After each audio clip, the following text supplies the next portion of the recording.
don't really know any other Kennett lines.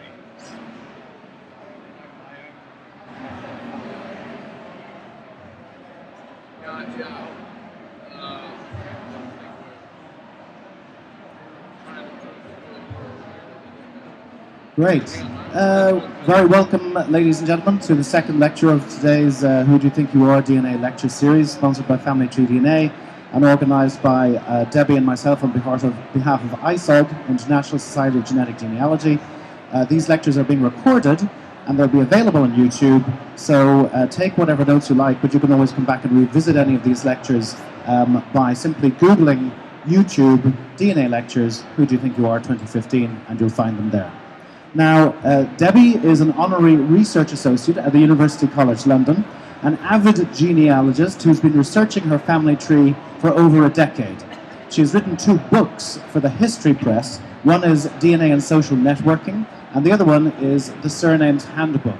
Both highly recommended, and if you're very lucky, Debbie still has some copies left that are available at the stand over there. So Debbie has, like I say, an Honorary Research Associate position in the Department of Genetics, Evolution and Environment at University College London. She's a member of ISOGG, a co-founder of the ISOGG Wiki, which is jam-packed with information about DNA and everything you wanted to know about it but were afraid to ask. So do visit the ISOGG Wiki.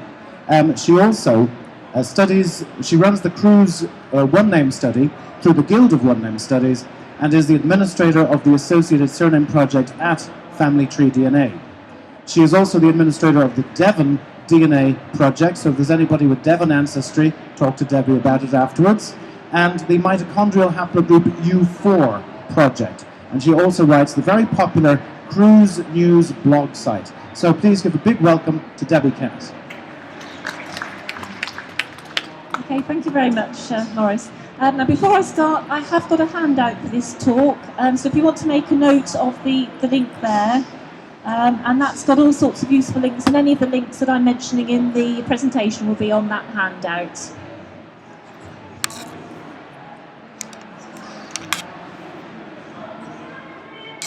So it's just tinyurl.com, autosomal WDYTYA.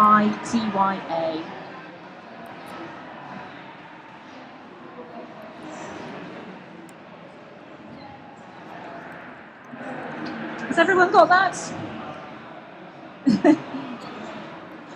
The recording of this talk will also be available on YouTube, so you can always go back to YouTube and then get it from YouTube, okay?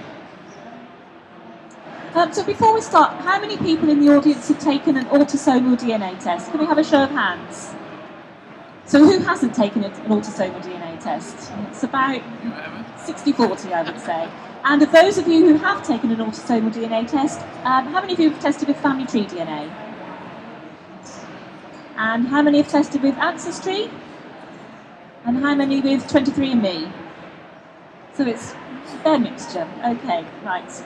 Well, I'm going to try and keep this fairly simple for the benefit as well as those of you who haven't actually taken a DNA test. And I'm also going to be covering just some of the basics of autosomal DNA in a bit of detail. Now, the important thing about the autosomal DNA test is this is the type of DNA that we inherit from all of our ancestors.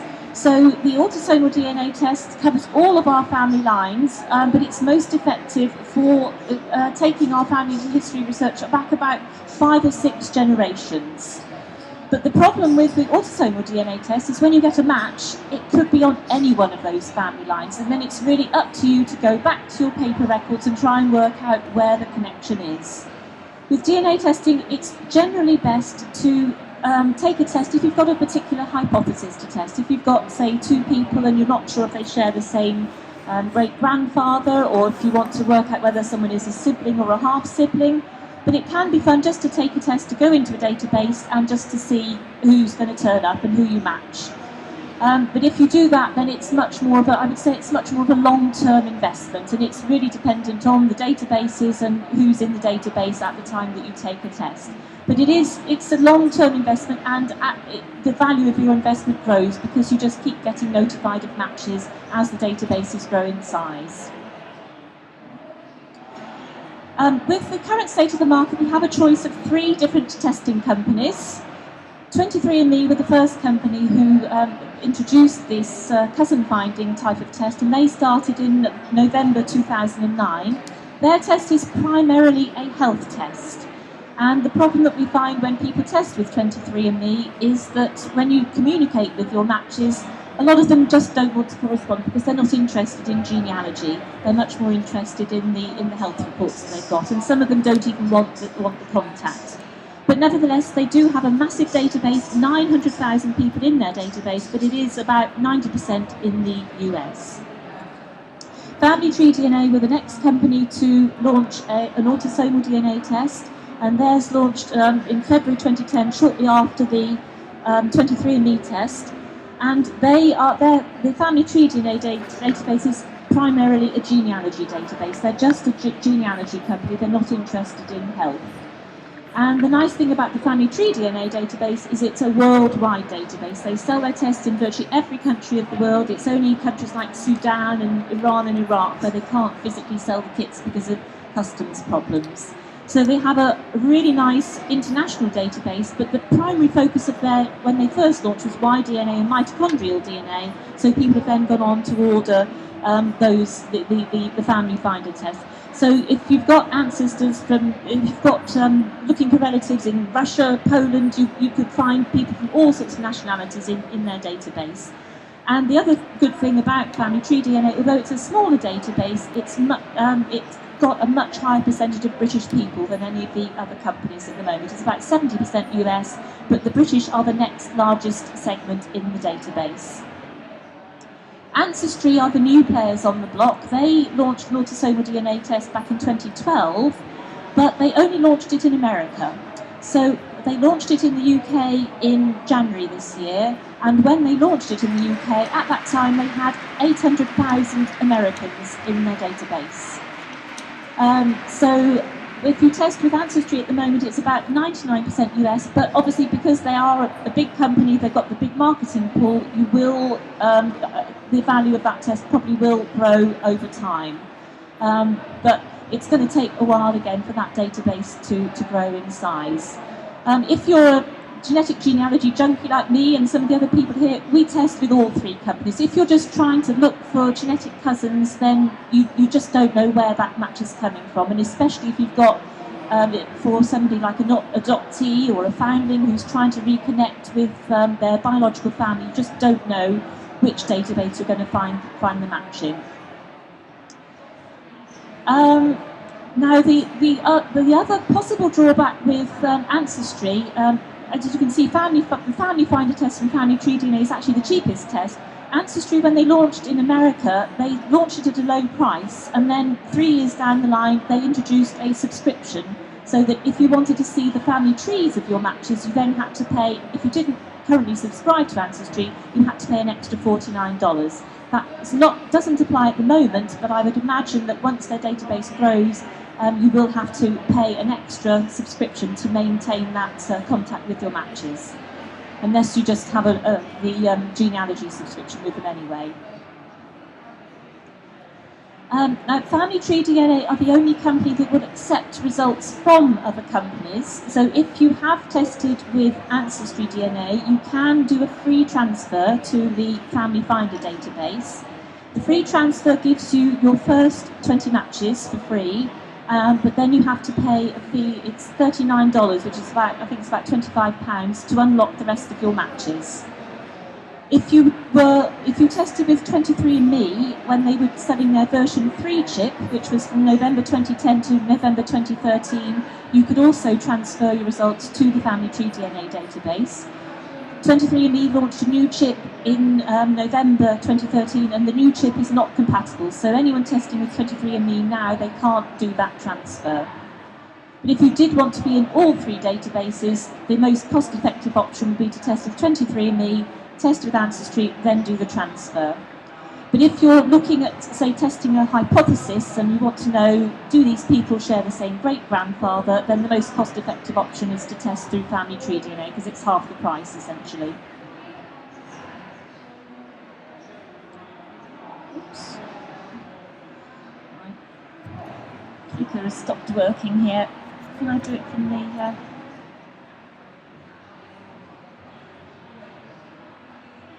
seems to have frozen.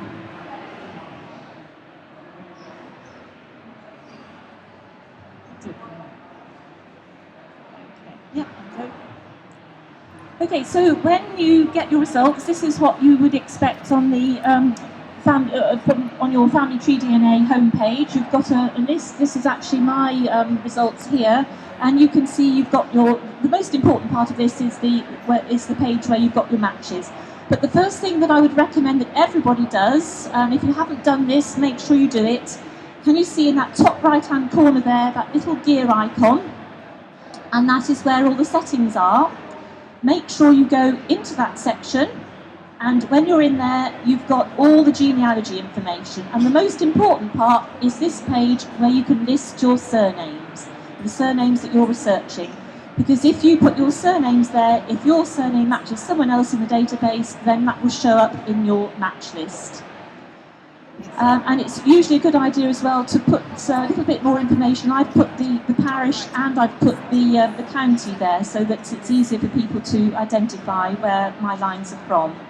And you can see the other tabs along here. Make sure too that you enter your beneficiary information.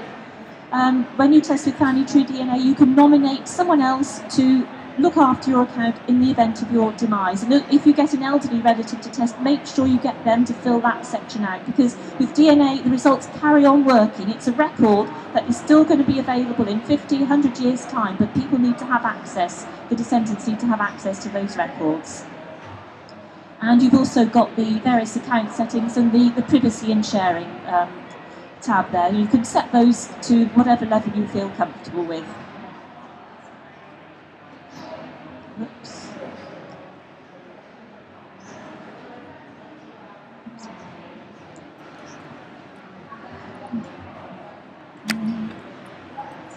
It's playing up here, isn't it?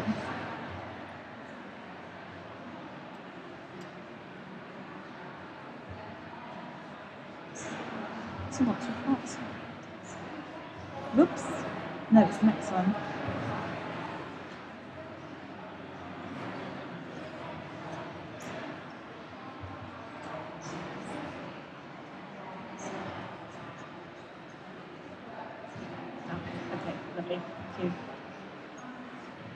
Okay, right. The other thing I would recommend is once you've got your results, there are lots of projects that you can join. Family Tree DNA are actually the only company that have this project system. They have something like 8,000 surname projects. The surname projects are mainly focusing on the Y chromosome, but you will find that there are some surname projects that will also collect the autosomal DNA results. So in my Cruse project, I also collect autosomal DNA results. And there are also lots of regional projects. There are projects for different countries. We've got projects for different counties. And there are also projects for all sorts of different European countries, American projects, South American projects, you name it. There's usually some sort of regional project that you will be able to find. And there are also some projects that are dedicated family finder projects. Usually if somebody's researching for something like a gateway ancestor, and they'll try and test all sorts of different descendants from that gateway ancestor. You'll find lists of the various projects in the ISOGG Wiki on those pages there. Now, the advantage of being in a project is that you can then search for matches within the project, and you can do that from this tab up here on the Advanced Matching tab. And then when you click on that, you get taken to that bit there. You then get taken to this page here, and then if you tick the Family Finder box that you can see there, you can search for matches within each of the different projects. So if you're looking, say, for a match in Devon, in my Devon project, you can just restrict your matches to those people who are in the project. And then you can toggle backwards and forwards, or you can search in the whole database, and you can also search for matches. Say if you want to search for matches with someone who's done a Family Finder test and a mitochondrial DNA test or a Y DNA test. And even also on the X matches there. So that's that bit there. Now the other thing when you've taken a test is that we have a most wonderful community of people out there. We have a really vibrant genetic genealogy community. There is always someone to go to who you can ask for advice. ISOGG is the main resource. There's an ISOGG Wiki where there's all sorts of articles where you can learn about DNA testing. And there are lots and lots of different mailing lists and Facebook groups, whichever you prefer using.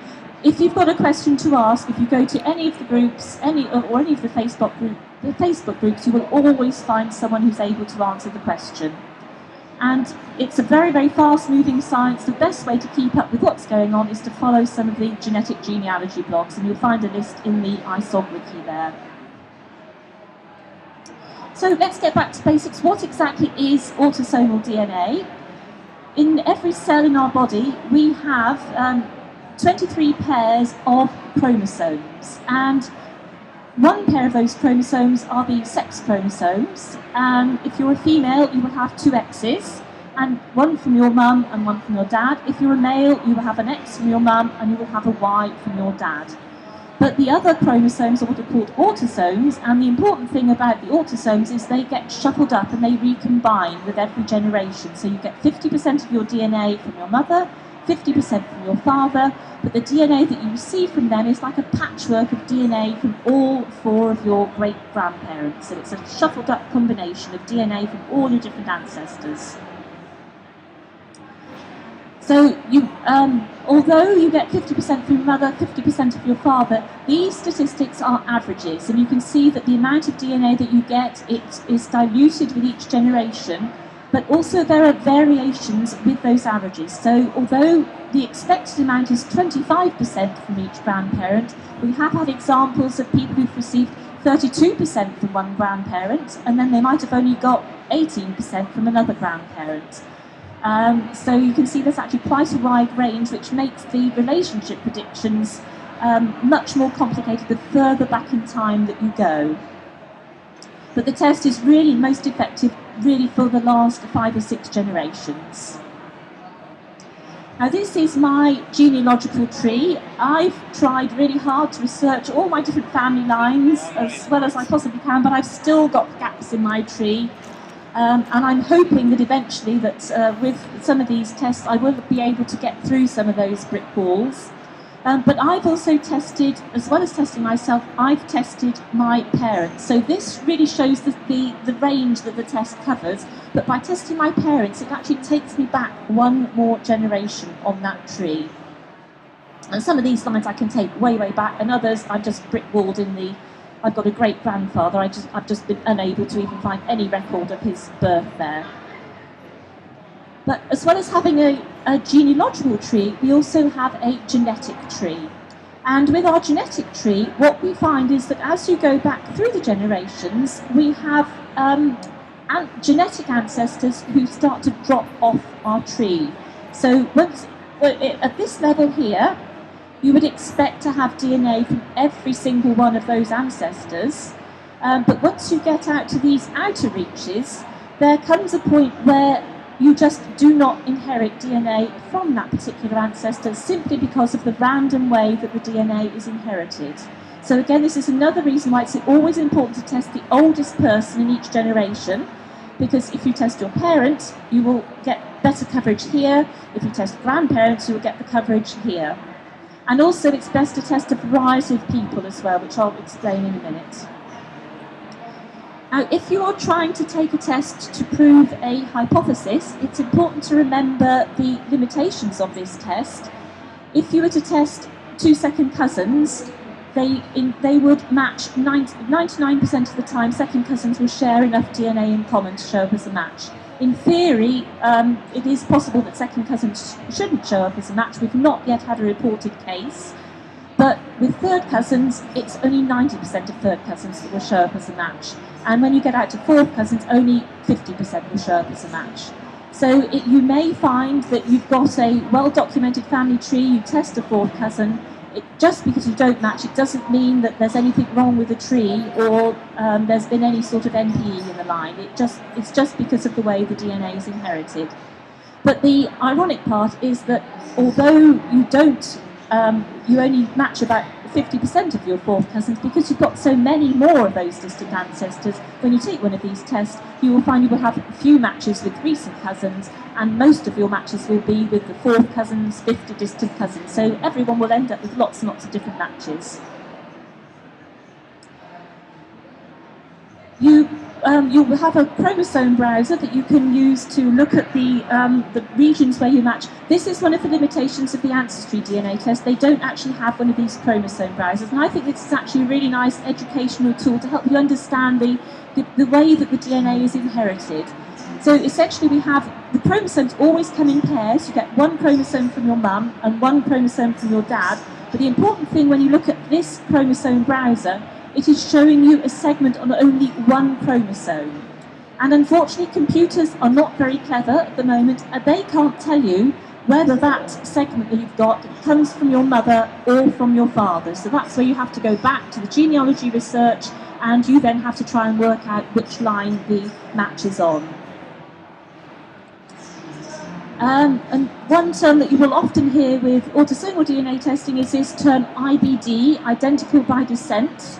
And what that means is that a segment of DNA has been passed on intact through the generations, that have been passed on from a grandparent to the child and then on to the next generation without being broken up in this random process of recombination. At the moment, we can't sequence the whole genome. It would be too expensive. We have to sequence we're doing chip testing, which is just snapshots of little markers across the whole genome. And there are certain limitations with the currently available tests, and we do get some false positives. So when you're looking at these DNA, at your matching results, what you need to bear in mind are the false positive rates. When you have a longest shared segment of 15 centimorgans, 100% of those matches will be genuine. But once you start getting down into the smaller segments, it's a law of diminishing returns, and some of those matches will be small, will be false positives. And when you get down to the very small segments, it's just not worth bothering with those at all. So, who to test? As I said, always make sure you test the oldest generation wherever possible, because that will give you that coverage much, much further back in time. Some people can test their parents. We have got a lot of people now who've even tested grandparents, so we're getting some very interesting insights from that. You can test aunts and uncles. If you don't have parents or aunts and uncles to test, make sure you test your siblings, because each sibling gets a different combination of DNA from their parents. So it may be that you won't match your fourth cousin, but your sibling might have the DNA that is the match with that fourth cousin. And then if you test other cousins, like known first to third cousins, that will help you to eliminate some of the matches, work out which line the match is on, and also as a process of elimination, if you match someone on that line and it doesn't match your cousin, then you know you can work out you've got a better chance of working out which line it's on. The number of matches you get varies, but these are my numbers, and this is probably pretty representative for most British people. At 23andMe, I've got just over 1,000 matches. They do actually have a cap at 1,000, and then the smaller matches tend to drop off. At Ancestry, I've got 1,450. I've got fewer matches at Family Tree DNA, but in fact, it's the fifth to distant cousins are really not worth bothering with in most cases. And at the moment, I've only been able to find the genealogical connection with one of my matches, which is at Family Tree DNA, where I've actually made the connection with a fourth cousin. You will find anyone taking the test at the moment, as I said, it's a long-term investment. Most British people are at this stage where they're only getting perhaps 1 or 2 matches, but as the databases grow, you'll see that we're going to end up with more and more people finding those genealogical connections. But these are probably the sort of figures that you will expect. Ancestry, that again, because you can see I've only got the very, very distant cousins, that's because of it was an all-American database. And I just don't have any ancestors who went to America, so you just wouldn't expect to get the close matches there.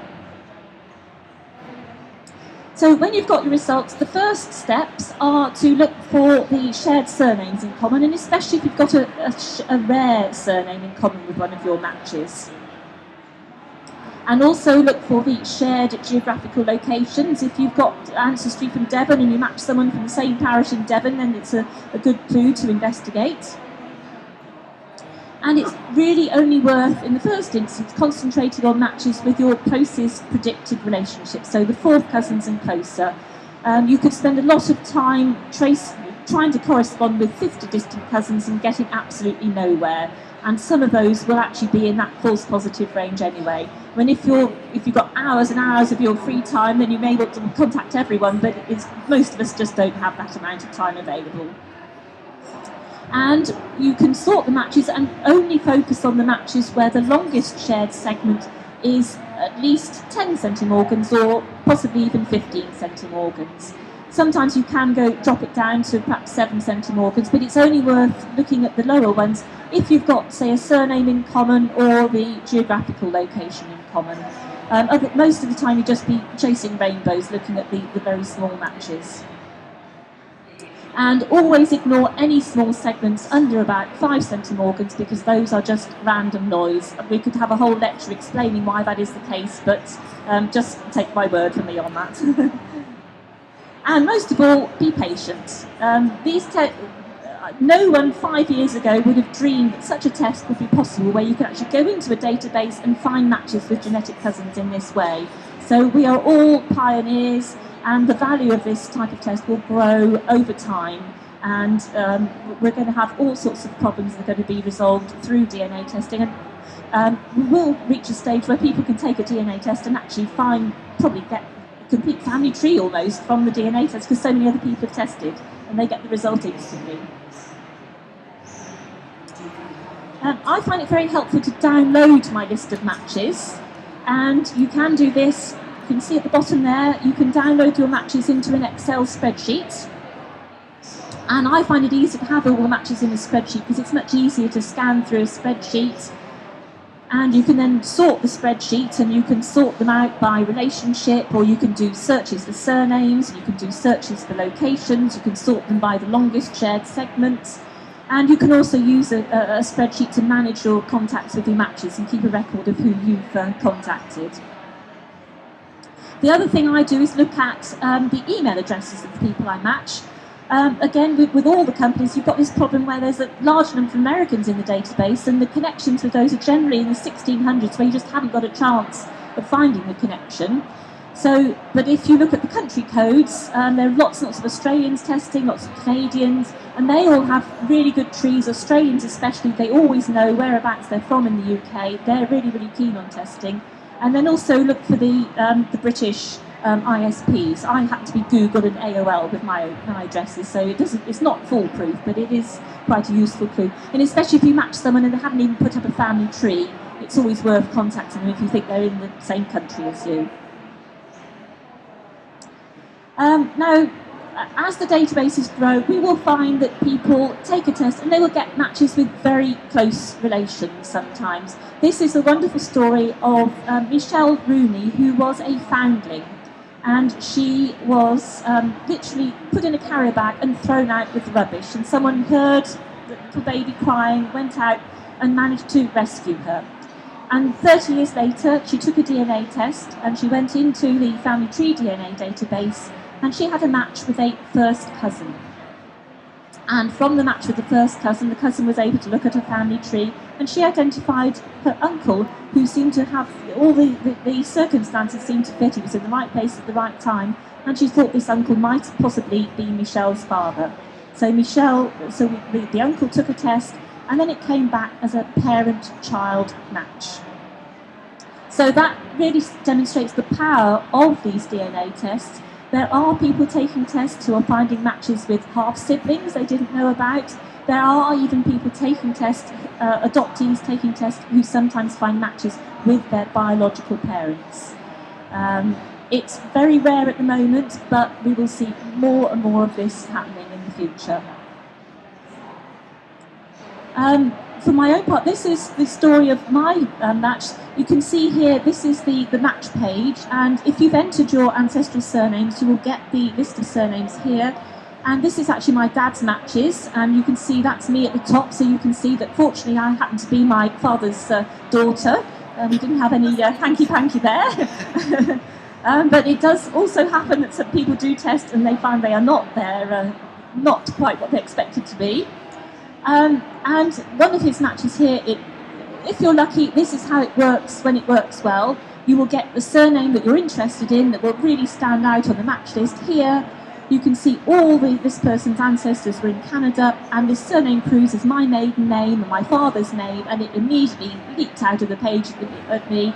And I have just one line where we thought there had been a connection with Canada. But the crucial part was we'd never been able to prove this connection. All I had was, we had some records in Devon where the brother of one of my ancestors, he was born in Devon, and then he suddenly disappeared from all the UK records after about 1841. And I found a family in Canada which looked as though it might be the right one. It was, the naming patterns were the same. We had this rare name, Augustus. I tried to get a record from the archives in Charlottetown of the marriage, and this is the marriage certificate that I got. And unfortunately, it's not like the British certificates. It tells us that they married, but it doesn't give us the name of the father, or the mother, or anything else. So I had no way of actually tying these the trees together and actually trying to validate that relationship. All the records seemed to tie up on PEI, and the person died and all the ages were quite right. So with this match we actually had that proof, and when we looked at the relationships, if our tree was correct, this should have been a third cousin once removed with my dad. And this is what it looks like on the Chromosome browser. You can see those orange segments there. Those are the segments that my dad shares in common with his cousin, Mr. Kitson. And I've also tested myself. And this is my match of Mr. Kitson. So I'm a fourth cousin. You can see how the DNA gets lost over time, because I've just got that one segment left. So that's just in one generation, 2 of those segments of DNA have been lost over time. So you can see how quickly it gets diluted, how important it is to test those older generations. And I then went on and also tested my son, just to see what, because I've just become fascinated by this whole process, and this is what's so exciting, having these chromosome browsers and actually being able to track the inheritance pattern of different bits of DNA. So I've got this bit of DNA now that I know comes from my Cruse ancestors, and it's been tracked down through those Cruse lines. And my eldest son tested, and he's actually still inherited that same segment of DNA. But if he goes on and has children, that could then be lost in the next generation, and my Cruse DNA is gone forever, and it's only preserved in me and my son. Now, we have some people, especially in America, who have done some absolutely wonderful work. This slide is courtesy of Tim Janzen, and he's tested well over 100 different relatives, and what he's been able to do is to map segments of DNA to specific ancestors.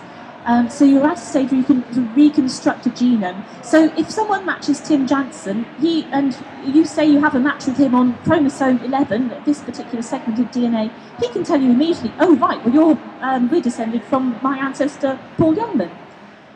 So you can see, as we get more and more people tested, we will be able to just identify matches purely by which bit of DNA they match on.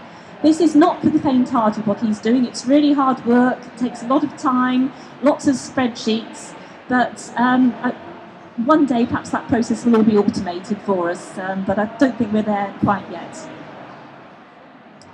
The other thing that is possible with autosomal DNA, you can actually reconstruct the genome of an ancestor to quite a large degree. This is something done by Kitty Cooper in America, and she tried to reconstruct the genome of a particular ancestral couple in her family tree.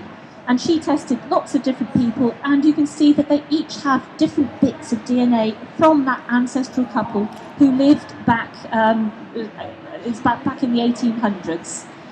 So again, there's all sorts of possibilities opening up from this. We'll be able to one day we'll be able to identify which of our ancestors gave us our blue eyes, which ones gave us our black hair, our brown hair, and all sorts of things like that we'll be able to do in the future.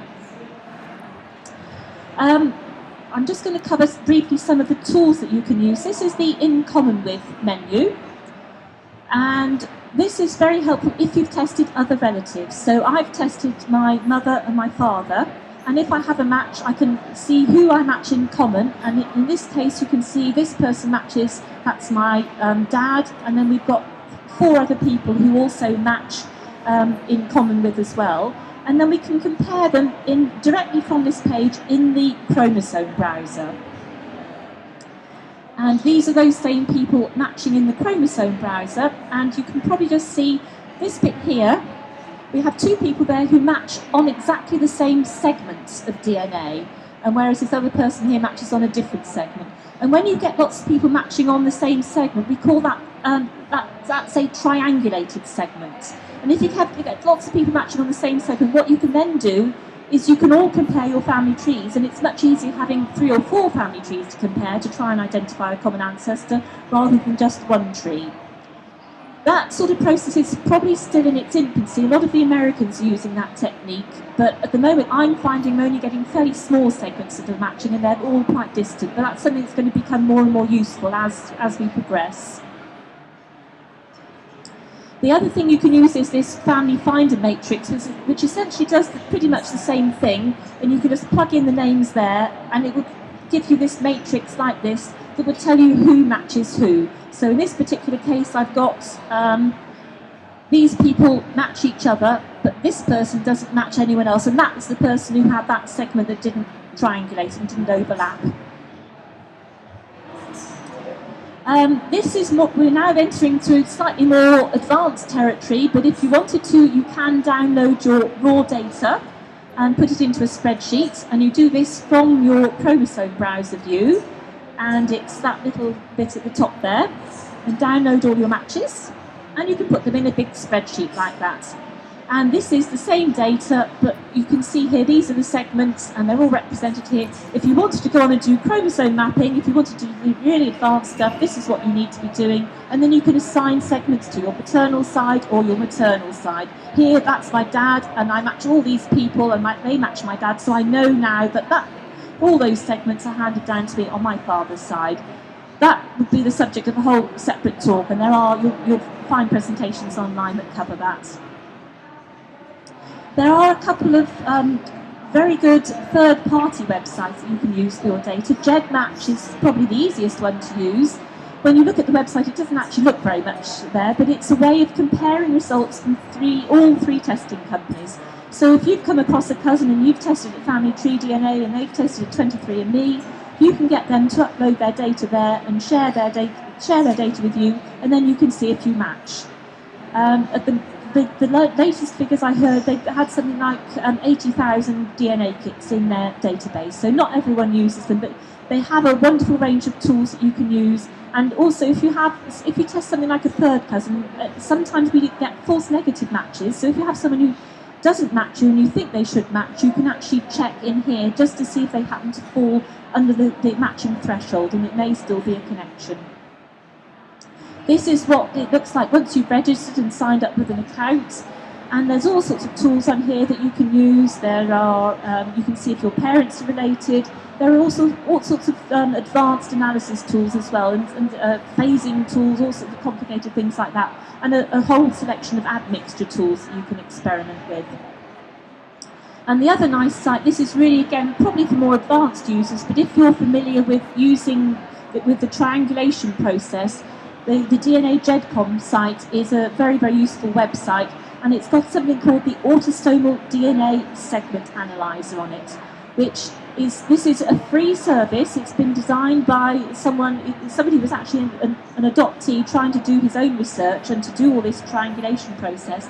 And essentially, you upload your data, you press a button, and it works just like magic, and it gives you this. It looks very complicated, but all it's doing is telling you these are the people that they all match on that segment, they all overlap on that segment there, and it runs through chromosome by chromosome and gives you all the matches, and then you can actually contact the people directly from the DNAGEDCOM database. I would recommend you really need to understand what you're doing before you start using this to understand what the results mean, but he has got a very, very good tutorial on his website to explain how it works. I just wanted to end by just discussing briefly the admixture results. At the moment, I would not recommend taking these results too seriously. This is what you get with Family Tree DNA. You will find if you test with 3 different companies, you will get 3 different results. At Family Tree DNA, I am 57% British, and I've got all these little small regions there. These are my results at 23andMe. Again, I'm 57% British, but they say I'm 10% French and German. If they give you countries like that, just don't take them seriously. Shouldn't go looking for ancestors who are in France or Germany. It doesn't actually mean that. They cannot at the moment distinguish between different countries. And these are my results from Ancestry, and according to Ancestry, I'm only 21% British. But I've got this really high 20% Irish, and I only have 1 Irish ancestor. So these are really in their infancy at the moment. Don't take them too seriously. But what they do show up very well, if you have Asian ancestry or African ancestry, if that does show up, then that is a real signal of something. They're also very good at showing up Ashkenazi Jewish ancestry, and also Finnish ancestry will show up, because the Finnish population they tended to be fairly localised and married within their community, so they do show up with a fairly high degree of confidence. At Ged Match, you can also use their admixture tools. They've got a whole range of reference populations in there. If you like looking at these things, you can generate all these fancy pie charts with the same data, and you get another whole load of results. Some people read all sorts of things into this. I don't see the point of it, but if that's what keeps you happy, then do have a go at playing with it. So just to sum up, autosomal DNA is a really exciting time at the moment, but some people do have instant success, but it's still early days at the moment, and for most of us it's probably a question of patience before we start getting the good results. But I predict within just a few years' time we're going to get lots and lots of wonderful success stories coming out of these tests. The good thing is we have a wonderful, vibrant genetic genealogy community. Whichever test you take, there's always going to be someone you can ask for help, and you're always going to get an answer from someone. So do make use of all the community resources. We're all in this, we're all learning together as we go along. But most of all, autosomal DNA can be fun. Just make sure you just enjoy it. Okay.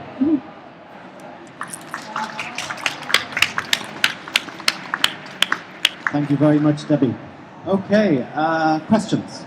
Some questions in the audience for Debbie? Would anybody like to kick off? I've confused everyone, obviously. Well, I've got a question. From your personal point of view, what is the most difficult aspect of trying to deal with autosomal DNA and all your matches? I would say probably trying to find a way of organising a spreadsheet. I haven't actually got round to sorting out the best way of handling a spreadsheet, and I still don't know if it's worth bothering with spreadsheets at the moment. I think that is the $64,000 question, as they say. Yeah, I have the same kind of problem. I think trying to organise the data in a way that makes it easy to actually manage and to navigate through is the big thing. Yes. Another big problem is, I think, with surnames. If you put the surnames, the ancestral surnames, into an Excel spreadsheet, they're all in one little cell of that spreadsheet. Yes. You can search through them one by one, but it's not easy to actually sort through ancestral surnames, which would be quite useful. Yes. And we're still waiting on a lot of these third-party companies like DNA Adoption and DNAGEDCOM to continue automating the tools that they've invented in order to make it easier for us, so that eventually we just have to press a button and there are all our ancestors. Yeah. One day. One day. 10 years' time, perhaps. Any questions at all from the audience? Has Debbie explained it so well that everybody is very happy? Oh, right, sorry. Yes, I may have a... Come up here, Mike.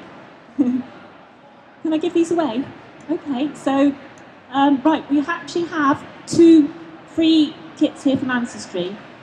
So how are we going to do this? Does anyone have a birthday coming up in the next week?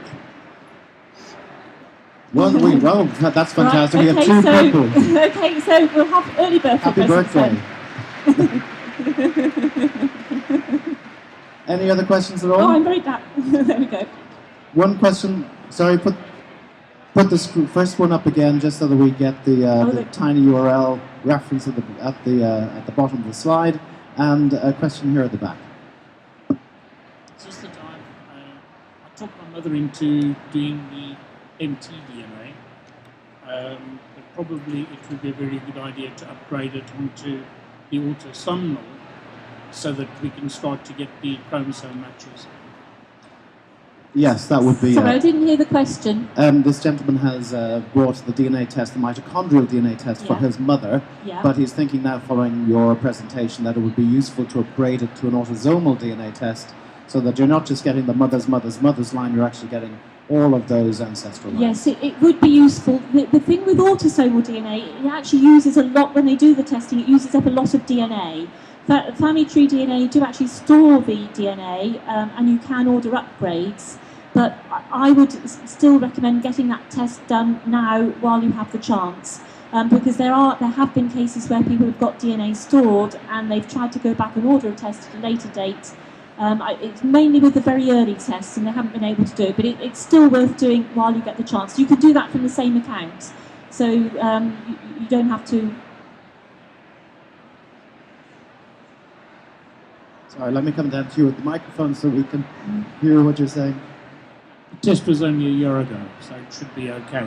It should be okay, yes, but it's still, I would do it while you can, just in case of any problems. Is there anything to take into consideration for twins? I've got a twin sister. Should we both do the 3 tests to someone with mitochondrial?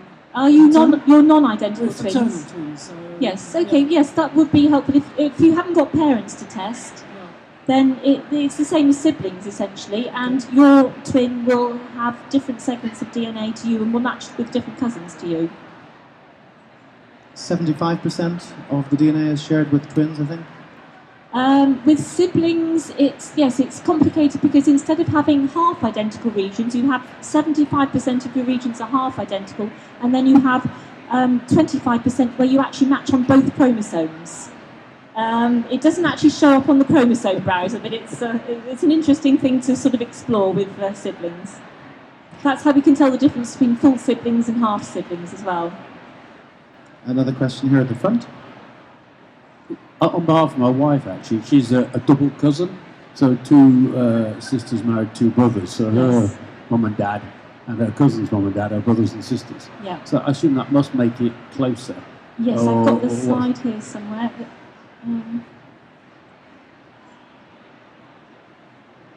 Oops, on this one. So double first cousins share 25% of their DNA, whereas first cousins share 12.5% of their DNA. So what you will find is the matches will appear, the relationships will be closer than they actually are. Yes, I didn't actually say that is also a problem with endogamous populations. Does anyone here have Jewish ancestry? No, because Jewish people, they all essentially descend from one small population from about 800 years ago, and they married within their community, so they end up with really long segments of DNA in common, and even though the companies make adjustments, they still end up with loads and loads of second cousins who probably aren't second cousins, they're more like third or fourth cousins. It's also a big problem with the Hindu population, with Romani gypsies, and with anybody who is ancestors from isolated rural communities. Does anybody have ancestors who came from isolated rural communities? Okay, so you might be having you might have a little bit more DNA from those particular ancestors than you bargained for. Great question here from Linda. Hi, I think you said that if you were getting other relatives to test, it was better to use second cousins than first cousins? Yes, second cousins are supposed to be the best because it takes you back that one more generation. You don't learn so much from a first cousin, whereas testing lots of second cousins gives you, I'm trying to think how to explain this best, but if you test a first cousin, it's only your grandparents, whereas the second cousins, it gives you the representation of all the 8 great-grandparents. Yes, I have a missing great-grandparent, so that's what I'm trying to... So if you could test all the other second cousins, then it may, then it would show up on that other line. Okay, thanks. Yeah. Great. We have a question here at the back. if you've already got a very sort of extensive family tree going back generations, and sort of on your mother's and father's side, what benefits can you get from DNA testing? Is there any other advantages if you know who all your great grandparents were and your great great grandparents, etc.? Well, I just find it education. It's still nice to know, even if you've got the paper trail record, to know that you've got this genetic connection with someone. And it's actually quite exciting to see that, to actually have a chromosome browser that pops up and you can see, right, this is the segment of DNA that we got from that particular ancestor. I just find that whole process fascinating. I'm sorry, are there any scammers? Any firms doing advertising this stuff? Because I've had a DNA test done, and I need to do more research, but from what I got back, it just seems like, when you used to be able to get those surname things, and you go, oh yeah, your surname, blah, blah, blah, and it just went back to America. This just seemed very vague, and just said that, where did it come from? Who did you test with? Well, it's something called DDC. Direct DNA Diagnostic Centre, yes.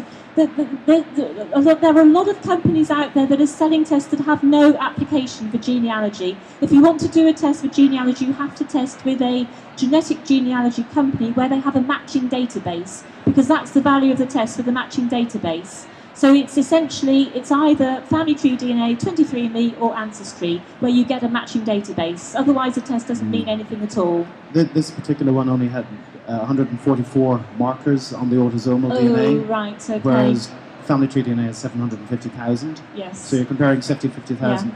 Well, Yeah. it will tell you something, but it won't tell you as much detail as 750,000 markers. It'll give you your brief, your haplogroup. So it will tell you the very, very basic. It's an entry-level test, and you're probably going to get a little bit more value out of one of the major commercial companies. Well, they're actually they're a forensic lab, so they're more used to doing, CSI, criminal scene investigation, that kind of thing. So, the work that they do is very valid. It's just not directed towards ancestry, it's more directed towards forensic. It does tell you something about your ancestry, but not a hell of a lot, unfortunately. Okay, one more Good question at the front here from Rosemary. Great. And, oh yeah. I've tested with Autosomal with FTDNA and Ancestry, and on my FTDNA test, I got a connection from her husband is a third cousin, or fourth cousin, I can't remember.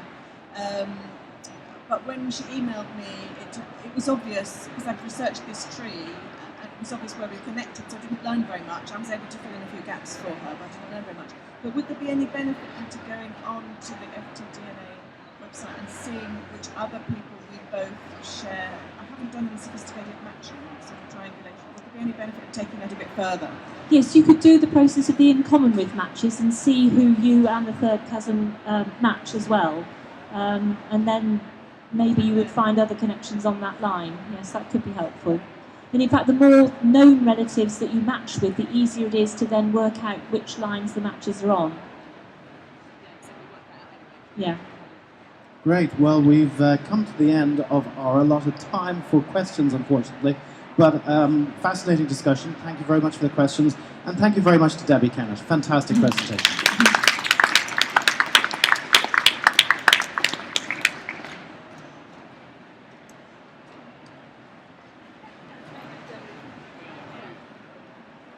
I'm drinking. 8 hours difference.